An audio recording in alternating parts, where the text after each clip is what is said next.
Hey there, listeners. Are you ready to take your health to the next level?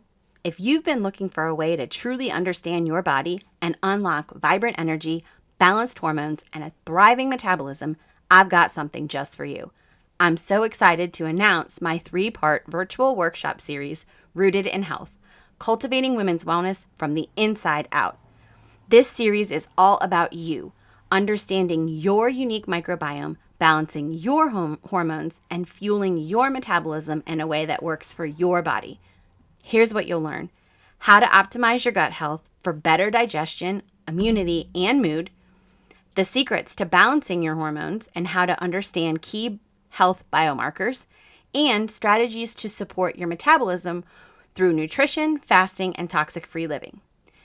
And because you're part of this amazing podcast community, I've got a special offer just for you. Use the code Wellness20 at checkout to save 20% on your registration. But hurry, this offer is only available for a limited time. Head over to cultivatedhealth.org to grab your spot now. Let's cultivate your health from the inside out because you deserve to feel your best every single day. Again, that's cultivatedhealth.org, and don't forget to use the code Wellness20 at checkout. I can't wait to see you there. All right, let's get back to today's episode. Welcome to today's episode of Cultivating Her, Breaking Taboos, Balancing Hormones, and Redefining Women's Health. Today's episode is all about a topic that has taken the health world by storm: fasting. But we're just not talking about skipping meals or jumping on the latest trend. We are going to explore how fasting, when done intentionally and with a focus on your unique feminine biology, can be a game changer for your health. So we're going to unpack the science behind fasting, how it impacts your metabolism, your brain health, and even your cells at the deepest level. We're also talking about why fasting isn't a one-size-fits-all approach, especially for us ladies, and how important it is to align your fasting practices with your hormonal cycle to unlock the greatest benefits ever. But here's the kicker: fasting isn't just about what you don't eat, it's also about what you do eat. I'm going to share a few practical tips for breaking your fast the right way so that you can maximize the benefits and feel your best. So whether you're new to fasting or you've been experimenting for a while, I promise this episode is packed with insights and actionable advice to help you create a fasting lifestyle that works for you. So grab a cup of whatever you love, or maybe just even some water if you're fasting, and let's get started. Welcome to Cultivating Her, Breaking Taboos, Balancing Hormones, and Redefining Women's Health. I'm your host, Christy Edgar, an integrative nutrition health coach and holistic lifestyle expert. Join me as we dive into the world of menstrual health, hormone balance, and the connection to women's wellness. Whether you're looking to decode your cycle, tackle PMS, or manage menopause, this show is your go-to to syncing your lifestyle with your hormonal rhythms. Through candid conversations, practical tips, and a few expert interviews, Cultivating Her empowers women to embrace their cycles and align their lifestyle to boost energy and thrive in every phase of life. Subscribe now and start flowing with confidence as we redefine what it means to be a woman with harmonious health. Hello, friends, and welcome back to the podcast. So today I am going to be talking about fasting. This was not my initial idea of how my next episode was going to go, but I have literally had 3 conversations in the last week with friends and family regarding fasting, and I felt like it was an appropriate time to do a podcast to talk about fasting and my stance on it, since I am, in fact, a Fast Like a Girl coach. So I am a certified fasting coach. What I will say is, for thousands of years, fasting has been practiced both as a religious tradition and as a healing method. So it involves abstaining from food for a specific period of time. In a religious context, fasting supports spiritual growth, right? Like, this is how we were purified to hear the voice of God. While historically, figures like Hippocrates used fasting as a means to treat certain ailments. Hippocrates also believed that food was medicine. So, what you eat during your eating window is equally as important as the fasting itself and can enhance the benefits of the fast dramatically. So, recently, intermittent fasting has gained widespread attention for its weight loss benefits, and many are adopting this lifestyle. But what are the specific advantages to fasting, and why should you consider integrating this into your routine? As a fasting coach, it's important to me for you to understand that you are building a lifestyle. It's imperative that you be educated on what you're doing and that the tools, i.e., different lengths of fast, are to be used for specific types of healing. Like, you're to include them and build them into a lifestyle based on what you are trying to accomplish in your health. So today I am diving deep into the benefits of each fast length, as well as when and how to use them for optimal results. All right, so let's first explore the most notable benefits of fasting in general and how it can positively impact your life. So first and foremost is fat loss and weight reduction. Dr. Jason Fung was one of the very first doctors to introduce us to the idea that excess weight isn't calories in, calories out issue. It's a hormonal issue. Remember that hormonal hierarchy. This is extremely important for women entering perimenopause. It is vital to create a fasting lifestyle because when you fast, your insulin levels decrease, allowing your body to more easily access stored fat for energy. With less frequent food intake, your body becomes more efficient at burning fat, making fasting a powerful tool for weight loss. Fasting also improves insulin sensitivity.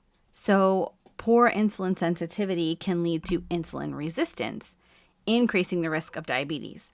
Okay, fasting improves insulin function, helps stabilize blood sugar levels, and promotes better metabolic health overall because it creates metabolic flexibility.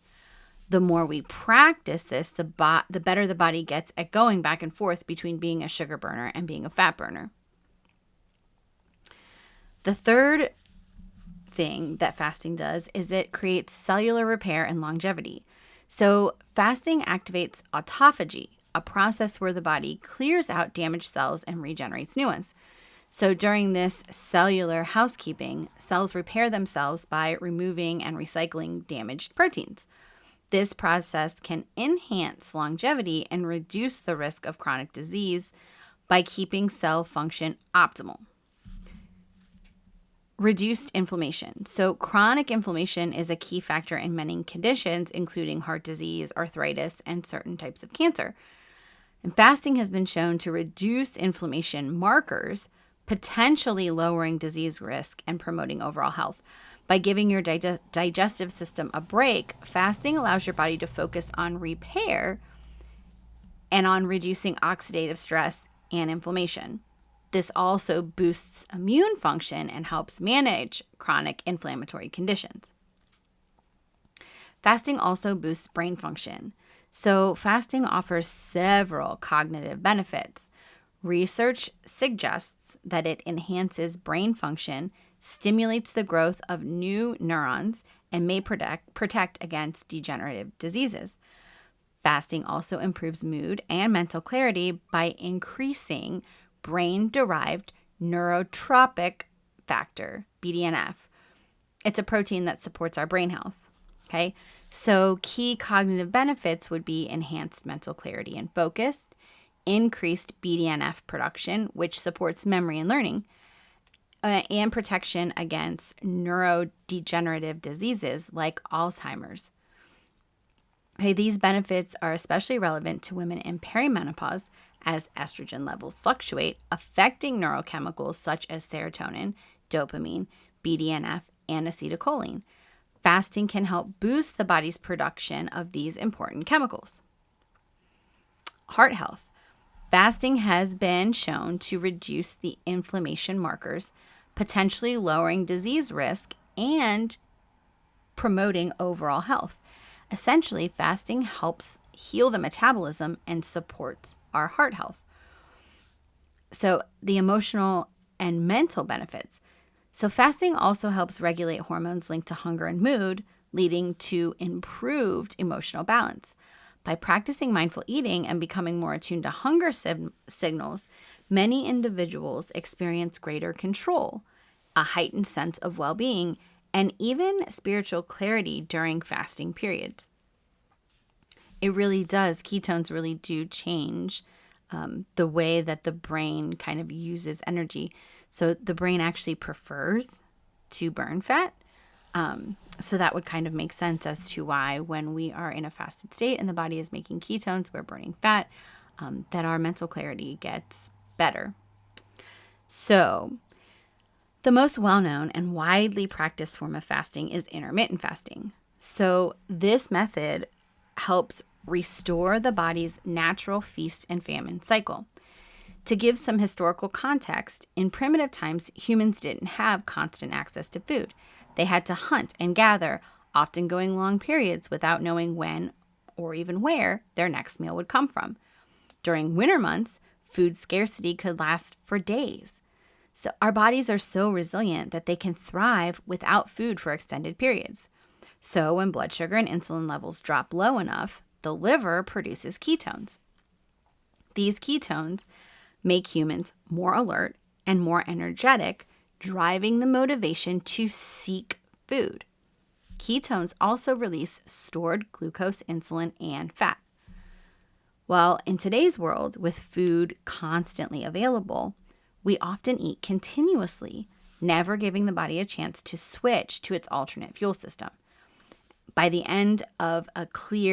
setting a clear eating window and a fasting window, you allow your body the time and space to function as it was designed.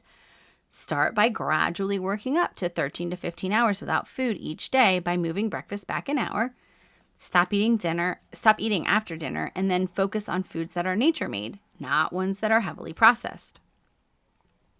So let's explore the benefits of the various fast durations, okay? So obviously, we have intermittent fasting, which is just 13 to 15 hours, okay? 13 to 15 hours is nothing.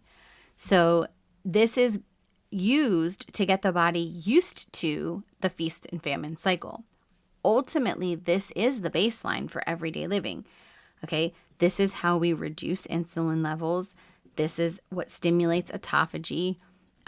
Intermittent fasting also increases growth hormone by up to 1,300%, okay? And growth hormone is what keeps us looking young, and it's a great thing for us to have. Great for perimenopause, and just this alone is enough to reverse insulin resistance, okay? The next, we have a 24-hour fast. So this is also dinner to dinner, or what they call OMAD, 1 meal a day. It is the most notable benefit is that it is an increased way to repair the gut lining. So an MIT study showed that 24 hours without food triggers your body to make intestinal stem cells. Now, stem cells are the body's master cells. They are special cells that can turn into any different type of cell in the body, like muscle cells or skin cells or blood cells. So they have not decided what kind of cell they want to be yet. They can make copies of themselves to create more stem cells, and then when needed, they can change into specific cells to help repair or grow parts of the body. So you think of stem cells as building blocks that help your body grow and fix itself, like when you get a cut or a broken bone. Scientists are studying them to find new ways to heal diseases and injuries. Intestinal stem cells are special types of stem cells found in your gut or your intestines. Their main job is to keep the lining of your intestines healthy and working properly. So they live in tiny spaces called crypts in the lining of your intestines. The stem cells in the intestines are constantly dividing and making new cells. So this is important because the cells in your intestines wear out quickly due to all the food and the bacteria that they deal with. Okay, so these stem cells can turn into different types of cells that your intestines need, like those that help absorb nutrients from your food, those that make protein, mucus to protect the lining of your gut, and then those that protect you from harmful bacteria by making special proteins. There are also cells in the gut that release hormones that help with digestion. Intestinal stem cells are like a new repair crew, a repair crew for your gut. They work nonstop to replace old or damaged cells in the intestines to keep digesting food and absorbing nutrients. Without them, your gut wouldn't be able to heal itself or function properly. So this type of fasting is pivotal for anyone who has any type of gut issue. You can change the entire terrain of your gut just by fasting for 24 hours. Of course, you do have to break the fast properly to really get the benefits. The next is a 36-hour fast. This is a fast to lean into if you want to overcome insulin resistance. It is the fast that Jason Fung uses in his clinic in reversing type 2 diabetes. So if your A1C is over 5, if your fasting glucose is over 90, this is great for stubborn fat that won't budge too. It's a healing fast that should be used as such, and it is meant to be cycled into a fasting lifestyle, okay? It is not meant to be done all the time. You need to genuinely understand what you're doing and why you're doing it in order for it to work properly, okay? And if you are insulin resistant and you are wanting to use the 36-hour fast, then I highly recommend that what you are eating on the days that you do eat, like you really need to dial that in. If you want the fast to work the way that it's supposed to and you want to do it safely and healthily, you need to, I think you just need a coach. I mean, that's really the bottom line. The next type of fasting is autophagy fasting. So it is probably the best for overall health, especially for practicing on a regular basis. So in 2015, Dr. Yoshinori Oshumi won the Nobel Peace Prize in Medicine and Physiology for his discovery on autophagy. So in the absence of food, your cells regenerate. It's like a cellular detoxing, and it works like a dimmer switch that turns on at 17 hours and reaches its peak around 72 hours. The cells go into a massive repair phase, fixing dysfunctional components inside the cell.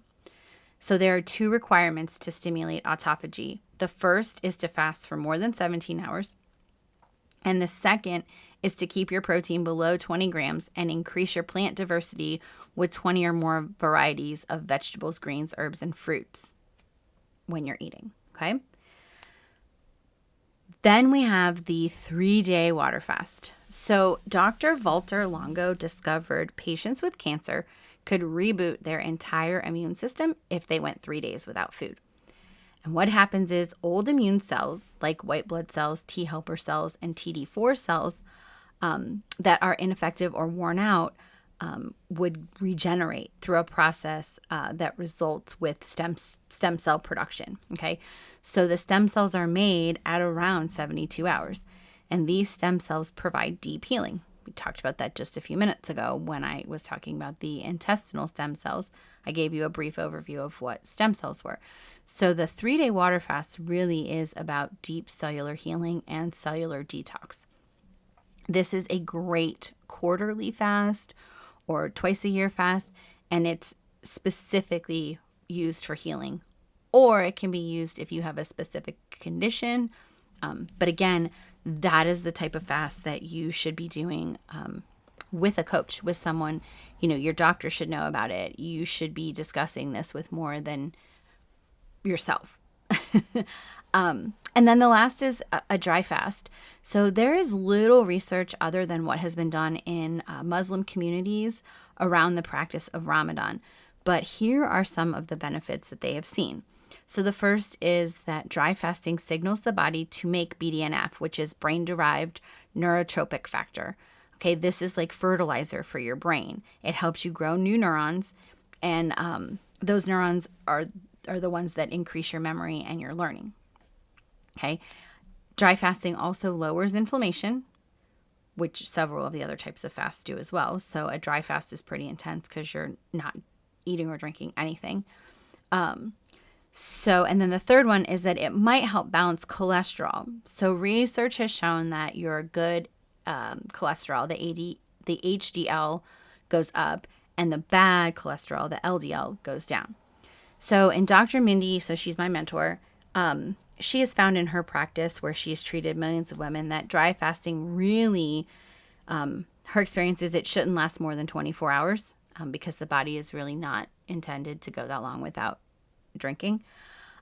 She's also found that the 3-day water fast produces about the same results as a 24-hour dry fast, with the exception that the 24-hour dry fast produced more ketones. So clients or patients that did the dry fast actually were in a deeper state of ketosis, which honestly, again, this is about healing. And for some people that might be okay, but for the majority, it's probably not necessary and it can be dangerous.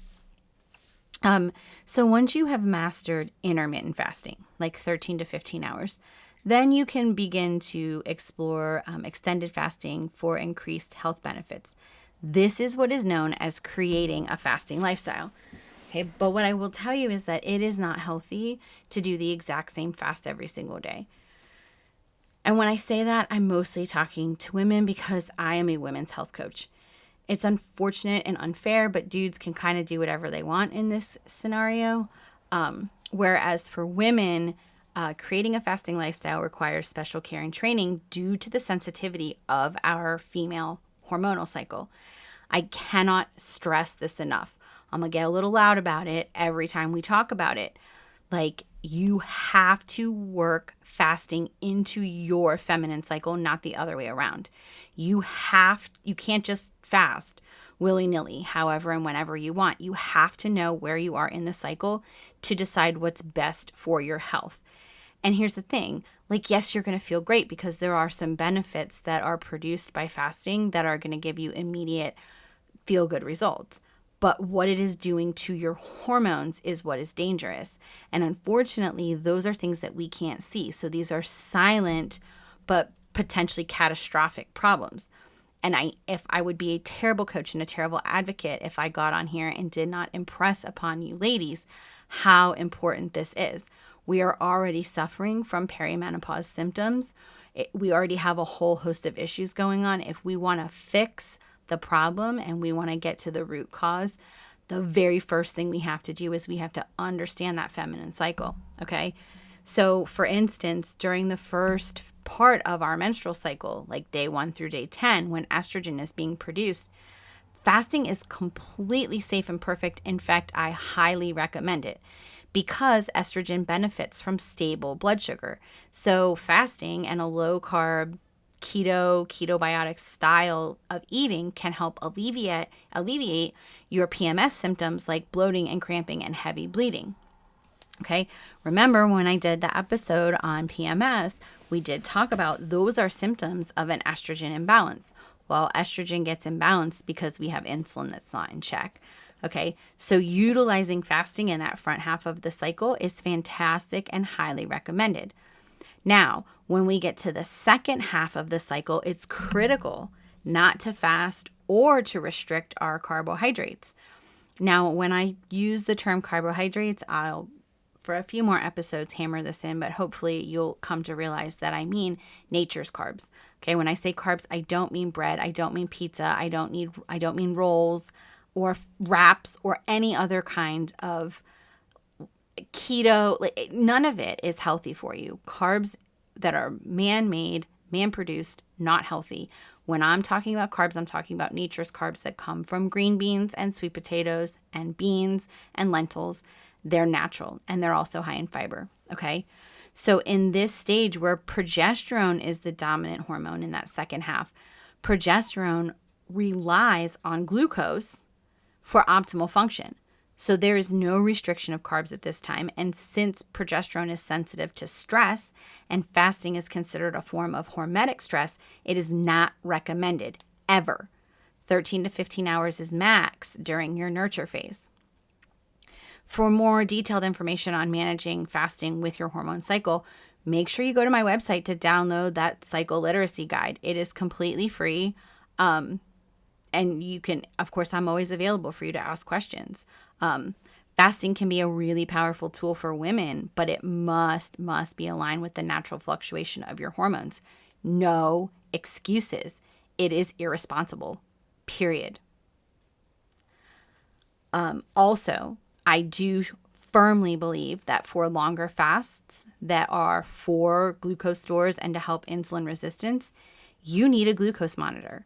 Like, you need to be pricking your finger and testing your sugar so that you can see. It's really helpful to see what's happening at all stages of your fasting journey.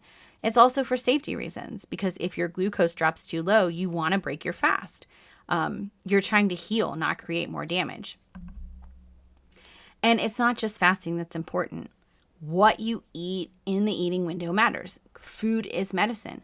So breaking your fast properly is equally important. For shorter fasts, just being sure that you're breaking the fast with a balanced meal that contains protein, healthy fat, fiber, and greens. Try your best to stay away from carbs in that very first meal, okay? Keep things savory, keep them protein packed, unless you're trying to stay in autophagy, in which case then we're going to focus on plant-based meals that are as diverse as possible. For fasts that are longer than 24 hours, there is a proper protocol. So the first thing that you need is to introduce some bone broth, okay? This is also a great way when you're training your body to go longer periods. If you feel like you need to eat something, bone broth is a great way.